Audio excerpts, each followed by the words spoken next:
السلام عليكم. جولة في مدينة طنجة في الليل.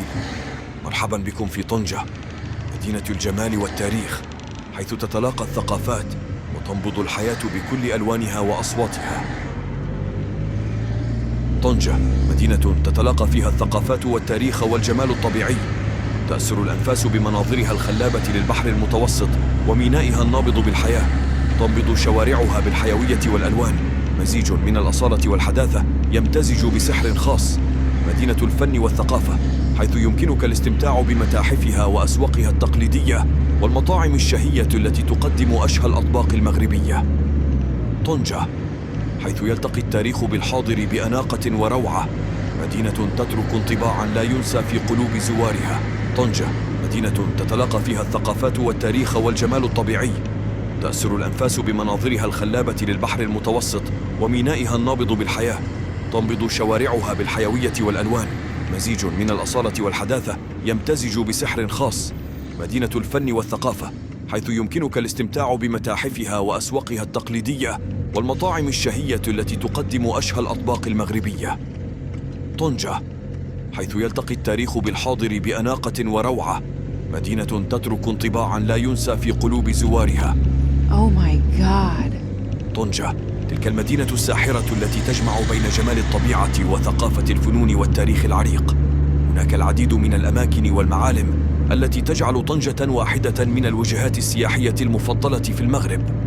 مدينة الأطلس الكبير، تعد قلعة مدينة الأطلس الكبير واحدة من أبرز المعالم التاريخية في طنجة، حيث يمكنكم استكشاف أسوارها القديمة والاستمتاع بإطلالات رائعة على المدينة القديمة والبحر. المدينة القديمة، المدينة العتيقة. تتميز المدينة القديمة بشوارعها الضيقة والمتداخلة والمباني التقليدية التي تعكس تاريخ المدينة. يمكنكم زيارة سوق الأقمشة وورش الحرف اليدوية والتجول في متاهاتها الساحرة. بلاسان دو فرانس، هذا المكان هو قلب ثقافي لطنجة، حيث تجدون العديد من المقاهي والمطاعم الراقية والمتاحف والمعارض الفنية. يعد مركزاً للحياة الثقافية والفنية في المدينة.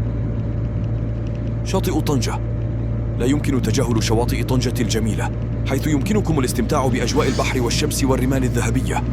يمكنكم القيام بأنشطة مثل السباحة وركوب الأمواج والاسترخاء على الشاطئ.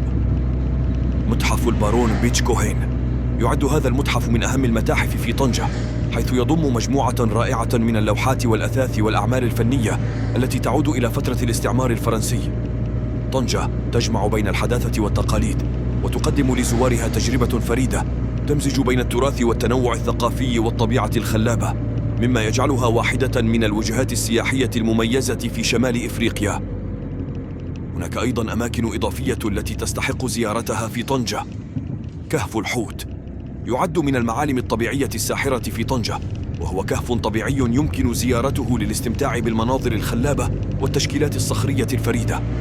جبل القصرة، يمكنكم رحلة مثيرة لاستكشاف جبل قصر الذي يقدم إطلالات رائعة على المدينة والبحر، ويعد موقعاً رائعاً للمشي وركوب الدراجات الجبلية. مسجد الكتبية هو واحد من أقدم المساجد في طنجة، ويعود تاريخه إلى العصر المرابطي. يمتاز بمعماره الأندلسي الجميل، ويستحق الزيارة لتجربة الهدوء والروحانية. مقهى هافانا، يعتبر واحداً من أشهر المقاهي في طنجة، حيث يجمع بين الأجواء التقليدية والموسيقى الحية والمشروبات اللذيذة، ويعد مكاناً مثالياً للاسترخاء والتمتع بجو من الثقافة والترفيه. متحف الفن الشرقي، يضم هذا المتحف مجموعة فنية غنية تشمل الخزف والمجوهرات واللوحات والأزياء التقليدية، مما يجعله وجهة ممتازة للاطلاع على الفنون والحرف التقليدية المغربية.